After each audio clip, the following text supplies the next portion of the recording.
नमस्कार दोस्तों, आज के इस एक्सप्लेनर में आपका स्वागत है।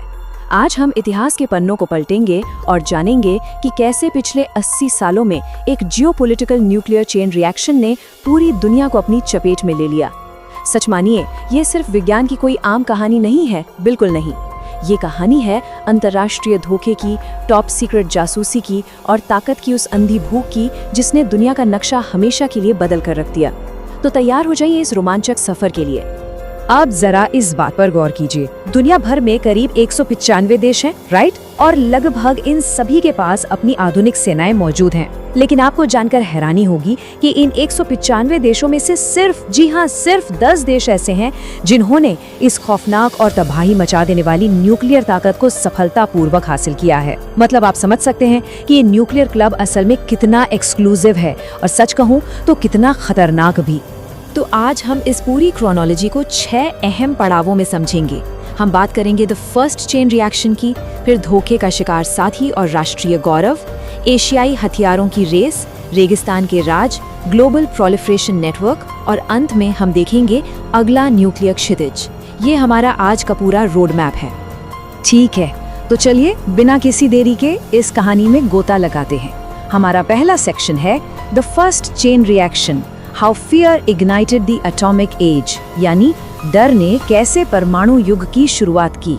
हमारी कहानी शुरू होती है 1938 से, जब जर्मन वैज्ञानिकों ने न्यूक्लियर फिशन की खोज कर ली। अब यह न्यूक्लियर फिशन क्या है?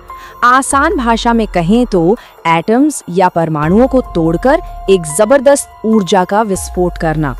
इस खोज ने पूरी दुनिया को चौंका कर रख दिया था। महान वैज्ञानिक अल्बर्ट आइंस्टाइन तुरंत समझ गए थे कि अगर ये तकनीक हिटलर के हाथ लग गई तो क्या तबाही मच सकती है। उन्होंने फौरन अमेरिकी राष्ट्रपति को एक चेतावनी भरा लेटर लिखा और बस यहीं से अमेरिका ने यूके और कनाडा के वैज्ञानिकों के साथ मिलकर अपना सबसे खुफिया और बेतहाशा पैसे वाला मैनहट्टन प्रोजेक्ट शुरू कर दिया। अब अमेरिका की ये मेहनत रंग लाई 1945 में। उन्होंने न्यू मैक्सिको में अपना ट्रिनिटी टेस्ट एकदम सफलतापूर्वक किया।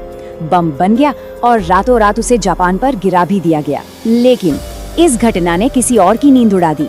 वो था अमेरिका का वर्ल्ड वॉर 2 का अपना ही साथी, सोवियत यूनियन। सोवियत यूनियन ने क्या किया?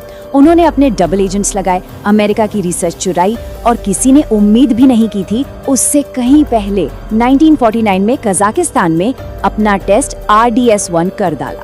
और दोस्तों, यहीं से शुरुआत हुई दुनिया की सबसे मशहूर कोल्ड वॉर की। इसके बाद कहानी आगे बढ़ती है दूसरे भाग की ओर, betrayed allies and national pride, broken promises and the Suez crisis. यहाँ बात होगी टूटे वादों की। तो हुआ यूं कि यूके ने 1940 में ही ट्यूब अलॉयज नाम से अपनी न्यूक्लियर रिसर्च शुरू कर दी थी। उन्होंने अमेरिका के साथ एक क्यूबिक एग्रीमेंट साइन किया था। डील ये थी कि दोनों देश अपनी टेक्नोलॉजी शेयर करेंगे। लेकिन 1945 में अपना पहला टेस्ट करने के बाद अमेरिका अपने वादे से साफ मुकर गया। उसने यूके का एक्सेस पूरी तरह काट दिया। इस धोखे ने यूके को हिलाकर रख दिया और फिर अपनी जिद पर अड़े यूके ने 1952 में ऑस्ट्रेलिया जाकर पूरी तरह अपने दम पर ऑपरेशन हरिकेन सफलतापूर्वक कर दिखाया। अब यहाँ थोड़ा इतिहास को रोककर विज्ञान को समझते हैं। अमेरिका ने हथियारों की इस रेस को एक नया और खौफनाक मोड़ दे दिया था। कैसे? फ्यूजन यानी हाइड्रोजन बम बनाकर। ये कोई आम बम नहीं था। हिरोशिमा पर जो बम गिरा था ना, ये उससे 450 गुना ज्यादा ताकतवर था। जी हाँ, 450 गुना।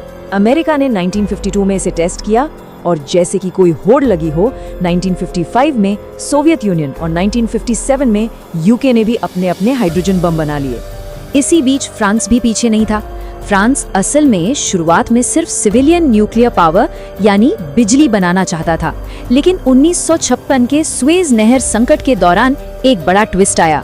अमेरिका ने फ्रांस पर भारी आर्थिक दबाव डाला और उधर से सोवियत यूनियन ने एटम बम गिराने की धमकियां दे डाली। फ्रांस को मजबूरी में पीछे हटना पड़ा। इस नेशनल बेइज्जती ने फ्रांस का रुख पूरी तरह बदल दिया। उन्होंने ठान लिया कि अब उन्हें भी बम चाहिए। अपनी अफ्रीकन कॉलोनियों जैसे नाइजर, गैबोन और मेडागास्कर से यूरेनियम निकालकर फ्रांस ने 1960 में सहारा रेगिस्तान में अपना पहला न्यूक्लियर टेस्ट कर डाला। तो चलिए अब यूरोप से निकलते हैं और रुख करते हैं एशिया का। हमारा तीसरा section, the Asian arms race, the domino effect in the East. Korean war के टाइम पे अमेरिका की न्यूक्लियर धमकियां ने चीन को अपना बम बनाने पर मजबूर कर दिया था। पहले तो सोवियत यूनियन चीन की मदद कर रहा था, लेकिन फिर दोनों के रिश्ते बिगड़ गए। जून 1959 में सोवियत लीडर ख्रुश्चेव ने अचानक चीन का सपोर्ट खींच लिया। चीन को ये बहुत बड़ा अपमान लगा। उन्होंने डिसाइड किया कि वो अकेले बम बनाएंगे और 1964 में जब उन्होंने अपना टेस्ट किया तो उसका कोड नेम रखा 596। क्यों? क्योंकि 59 साल था 1959 और 6 था जून का महीना। ये नाम सीधे सीधे सोवियत यूनियन के मुंह पर एक तमाचा था। और ये टेबल इस पूरी क्रोनोलॉजी को कितनी खूबसूरती से समझाती है। चीन के 1964 के टेस्ट ने भारत के लिए एक करो या मरो वाली सिचुएशन बना दी, खासकर इसलिए क्योंकि 1962 में भारत को हिमालय में चीन के हाथों हार का सामना करना पड़ा था। इसका नतीजा क्या हुआ? भारत ने अमेरिका और कनाडा से मिले पीसफुल रिएक्टर्स का इस्तेमाल किया और 1974 में अपना मशहूर स्माइलिंग बुद्धा टेस्ट कर डाला। ये इस बात का परफेक्ट उदाहरण है कि कैसे एक देश का उठाया कदम दूसरे देश के लिए डोमिनो इफेक्ट बन जाता है। अब हम चलते हैं कुछ बेहद खुफिया मिशंस की तरफ। Section 4, desert secrets and covert alliances, the shadows of the Middle East and Africa.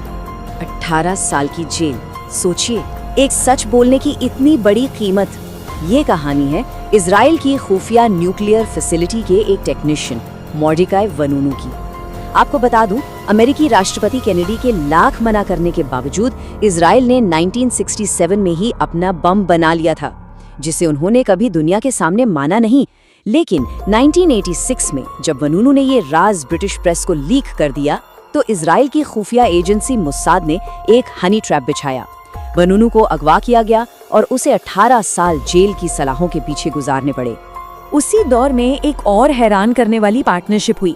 South Africa, जो अपार्थाइड यानी रंगभेद की वजह से पूरी दुनिया से कट चुका था, उसे इजराइल के रूप में एक साथी मिला। इजराइल ने अपनी रिसर्च दी और बदले में साउथ अफ्रीका ने यूरेनियम। और फिर 1979 में अमेरिकी सैटेलाइट्स ने साउथ अफ्रीका के समंदर के पास 2 विशाल फ्लैश रिकॉर्ड किए। इसे वेला इंसिडेंट कहते हैं। माना जाता है कि ये दोनों देशों का एक सीक्रेट जॉइंट टेस्ट था। हालांकि बाद में 1990 में सोवियत यूनियन के पतन के बाद साउथ अफ्रीका ने एक मिसाल कायम की। वो दुनिया का इकलौता ऐसा देश बन गया जिसने अपने न्यूक्लियर हथियार खुद ब खुद नष्ट कर दिए। अब बात करते हैं कि ये तकनीक ब्लैक मार्केट में कैसे पहुंची। Section 5, the global proliferation network, the illicit trade off nuclear secrets. 1971 में मिली हार और फिर 1974 में भारत के न्यूक्लियर टेस्ट ने पाकिस्तान को अंदर तक हिला दिया था। उन्हें हर हाल में बम चाहिए था। और ये मुमकिन कैसे हुआ? Doctor A.Q. खान के जरिए। उन्होंने हॉलैंड से यूरेनियम एनरिचमेंट के ब्लूप्रिंट्स लिटरली चुरा लिए। फिर चीन से स्ट्रेटेजिक मदद मिली और फाइनली पाकिस्तान ने 1998 में रास्को की पहाड़ियों में अपने अंडरग्राउंड न्यूक्लियर टेस्ट कर लिए, वो भी भारत के दूसरे टेस्ट के बस कुछ ही हफ्तों बाद। लेकिन बात यहीं खत्म नहीं होती। सबसे क्रूशियल पॉइंट तो ये है कि A.Q. खान ने एक पूरा इंटरनेशनल ब्लैक मार्केट खड़ा कर दिया। स्टेप 1, ब्लूप्रिंट चुराए गए। स्टेप 2, पाकिस्तान ने सेंट्रीफ्यूज टेक्निक नॉर्थ कोरिया को दी। और स्टेप 3, बदले में नॉर्थ कोरिया ने पाकिस्तान को नोडोंग मिसाइलें दी। 2004 में तो हद ही हो गई जब खुद A.Q. खान ने नेशनल टीवी पर कबूल किया कि उन्होंने ईरान, लीबिया और नॉर्थ कोरिया को ये तकनीक बेची थी।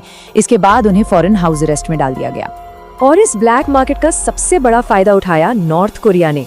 वहां के लीडर किम इल सुंग को अमेरिका से इतना डरता था कि उन्होंने न्यूक्लियर बॉम्ब को ही अपनी ढाल मान लिया। उन्होंने 1990 में नॉन प्रोलिफरेशन ट्रीटी पर साइन तो कर दिया, लेकिन पीछे से अपना प्रोग्राम चालू रखा। फिर 2006 में उन्होंने अपना पहला छोटा टेस्ट किया और 2009 आते आते उन्होंने इतना बड़ा धमाका किया कि उससे 5 मैग्नीट्यूड का भूकंप आ गया और इसी के साथ नॉर्थ कोरिया इस खौफनाक न्यूक्लियर क्लब का 10वां मुल्क बन गया। अब हम आ गए हैं अपने आखिरी पड़ाव पर। Section 6, the next nuclear horizon, will the chain reaction continue? क्या ये सिलसिला कभी रुकेगा? जाते जाते आज का ये एक्सप्लेनर एक बहुत ही भड़काने वाला और जरूरी सवाल छोड़ जाता है। अगर ईरान सफलतापूर्वक न्यूक्लियर हथियार बना लेता है तो क्या सऊदी अरब इस डोमिनो इफेक्ट का अगला शिकार होगा? इजराइल का ईरान पर जिस तरह से भारी दबाव है और सऊदी क्राउन प्रिंस मोहम्मद बिन सलमान ने भी साफ कह दिया है कि अगर ईरान बम बनाता है तो सऊदी भी पीछे नहीं रहेगा। तो अब आप ही सोचिए, क्या दुनिया की ये 80 साल पुरानी सबसे खतरनाक हथियारों की रेस सच में खत्म हो गई है या ये सिर्फ एक बहुत बड़े तूफान से पहले की शांति है? इस पर जरूर विचार कीजिएगा। इस बेहद अहम चर्चा में हमारे साथ जुड़े रहने के लिए आपका बहुत बहुत धन्यवाद।